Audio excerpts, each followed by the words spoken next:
izatuma utakaza udufaranga twawe utwo wakoreye uzisanga wadutakaje. Hari abantu baborerwa bakabasaka n'udutuntu twose bafise kubera iki aba yanyoye. Hari n'abandi banywa bagatakaza ibintu, hari n'abandi banywa bakibagira ibintu aho babisize, bakibagira naho baguranya amafaranga. Hari n'abandi bantu banywa ugasanga udufaranga yakoreye twose araturangirije umunsi umwe. Abandi bantu bakanywa agisanga ariko agenda kubera ahantu atanga amamiliyoni, agasanga udufaranga yo tw'umugambi agisanga yadutwaye mu kabare. Abandi bakisanga bayashiriye indaya maraya, abandi bakisanga bariko barayatakaza bitewe nuko baborewe. Hari n'abandi baboregwa imodoka, batwaye amamodoka bakisanga barenze imihanda, baguye hariya mu bimanga, abandi bagaseka imisozi, abandi bakagonga abantu. Ivyo vyama vyabaye ku bantu babanyoye. Abandi ugasanga bagoza abantu mwibarabara,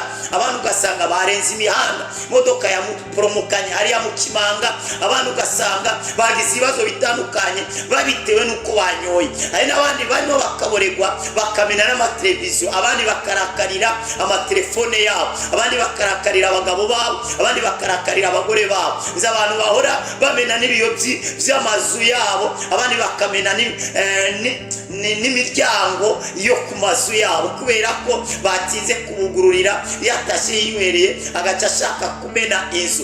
Inzoga rero nimbi, irafise ingaruka itari nziza. Ni byiza rero kwirinda kunywa ikintu gishobora kuzana ingaruka mbi ku buzima bwawe.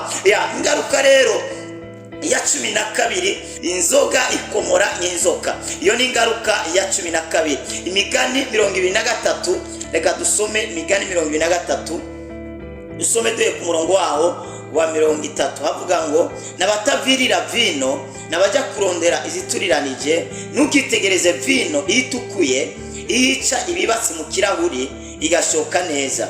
Uruhiro iryana nk'inzoka igakomora nk'imvuvyi. Iyo umuntu rero yakomowe n'inzoka, murabizi hariho bamwe babyimbagirika bigaca birangira aguye igihumure cye bikarangira apfuye. Hari abandi bantu bakomowe n'inzoka, ushobora gusanga imitsi y'umubiri yipanye.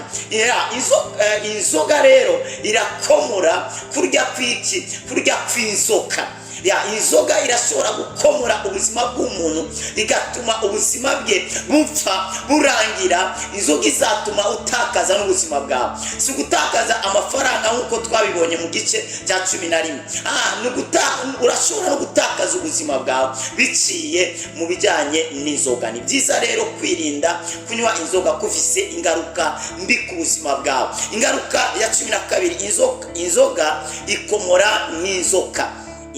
Inzoga ikomora nk'inzoka, irashobora gukomora ubuzima bwawe bigatuma ubutakaza. Nk'uko twagiye tubirebera hamwe, hariho bamwe baguye mu mifurege ntibabyuka kubera inzoga. Hari abandi baguye mu mamodoka kubera inzoga, baragongwa barapfa. Abandi nabo kubera inzoga batakaje amenyo, abandi batakaza ibihimba bimwe by'umubiri kubera inzoga. Ni byiza rero kwirinda kunywa ikintu gifise ingaruka mbi ku buzima bwawe. Imana iguha umugisha. Ingaruka ya 13, inzoga izatuma uja mu busambanyi. Imigani 23 umurongo wa 33 havuga ngo amaso yawe ugahava uyarabisha abagore b'ibyigenze, umutima wawe ukavuga ibidadi.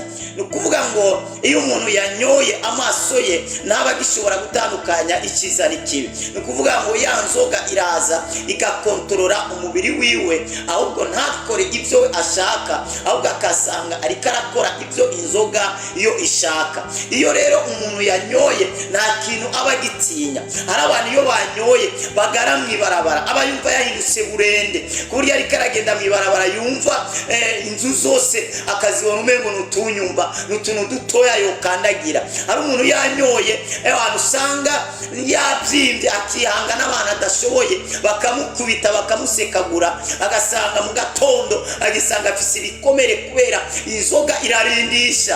Hari undi muntu iyo yashakaga kujya kurwana cyangwa bamukoreye akantu yaca amaza kwidroga, kamaza kunyura umugi. Hari n'abandi bantu baca bamaza kunywa inzoga kugira ngo babashe kurinda. Hari abantu badashobora kuronka amajambo bavuga iyo batanyoye urumogi cyangwa iyo batanyoye inzoga, ahubwo bamaza kwidroga, imeze nka droge rero. Inzoga rero irashobora kurungika abantu mu busambanyi. Hariho benshi bakoze ibyaha mu buryo batagambiriye bitewe n'iki? Bitewe n'inzoga. Nigeze gusengera umusore araho ariko aranyaturira ambwira ati njyewe nagize ikibazo sambanya umumaraya kandi narizi yuko agwaye, nawe ndamutinya ariko kubera inzoga nagiye kwisanga namukwegeye mu nzu kandi mfise umugore nasize ruguru, nasize ku gatumba. Kubera inzoga yaramukweze asanga yakoze ibintu atarazi ko yakora, ibintu yatinyaga gukora afise ubwenge ariko yanyoye yarabyubahutse arabikora. Inzoga izagukwegera mu busambanyi. Turabona ko Loti abana biwe baramuboreje, amaze kuboregwa birivuga ngo acasambanya abakobwa biwe, acasambanya umukobwa wa mbere wifura, asambanya n'uwa kabiri kubera inzoga. Inzoga irashobora gukururira mu busambanyi, inzoga izagukururira mu ngeso mbi, izagukururira mu bintu uzosanga hari n'abadamu iyo baborewe usanga ni mu nzu bazitaye, abantu ugasanga baborewe, ugasanga bariko barabakabakaba, bariko barabakoresha ibintu biteye isoni. Abandi bantu ugasanga n'umukobwa bamuboreje, kumbe bamuboreje kubw'intumbero runaka kugira ngo babashe kumukorera ubusambanyi. Ni byiza rero kwirinda inzoga, irafise ingaruka, izagukururira mu busambanyi. Biritubwiye ngo urashobora korerwa amaso yawe akareba ibitandukanye, amaso yawe ukava kuyarebesha abagore bivyigenze, babandi nyene baba ariko baratega abagabo kugira ngo babakurure. Inzoga izatuma ugwa mu busambanyi. Ni byiza kwirinda inzoga, kubera inzoga irashobora gutuma urinda ugakora ibintu utakagombye gukora. Iyindi ngaruka y'inzoga ya 14, inzoga izatuma uvuga amajambo adatomoye.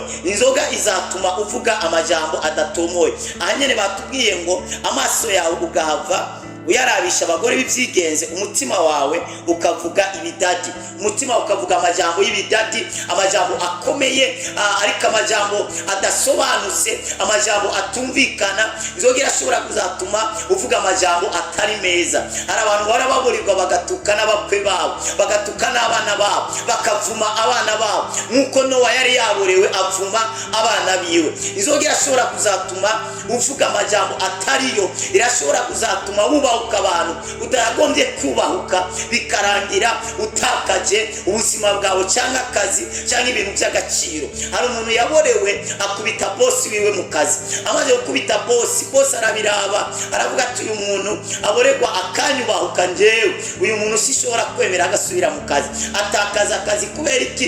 Kubera inzoga. Hari undi muntu mu bice byo mu Buyenzi yaborewe agwa mu kiziba. Icyo kiziba rero cyarimo umuyaga nkuba, cyarimo umuyaga nkuba, ari insinga ziba zica munsi zica hasi zidaca hejuru, cyari cyarashishuse acagwamo, ubwo nyene bamutora umuntu yumye. Inzoga irashobora kuzagukurira mu bintu bitari byo, irashobora kuzatuma uvuga amajambo atariyo, ubahuka abantu utagagombye kubahuka. Numva narangiriza ahangaha, turozobandanya mu yindi video ikurikira. Nzababwira uburyo rero umuntu yayihebamo, nzababwira ingaruka ziba mu kunywa inzoga, utuntu tungahe dusigaje, babwira uburyo umuntu yatandukana nayo. Imana iguha umugisha. Niba ari rya mbere ukurikiranye ino channel ya Haracyari Vizigiro TV, reka nkwibutse ugire subscribe, wongere ugire partage cyangwa ugire commentaire niba hari ikintu wumva nawe wotereramo, cyangwa ari cyumviro cyangwa ari ntahe, wandike nawe hariya muri commentaire. Ndazi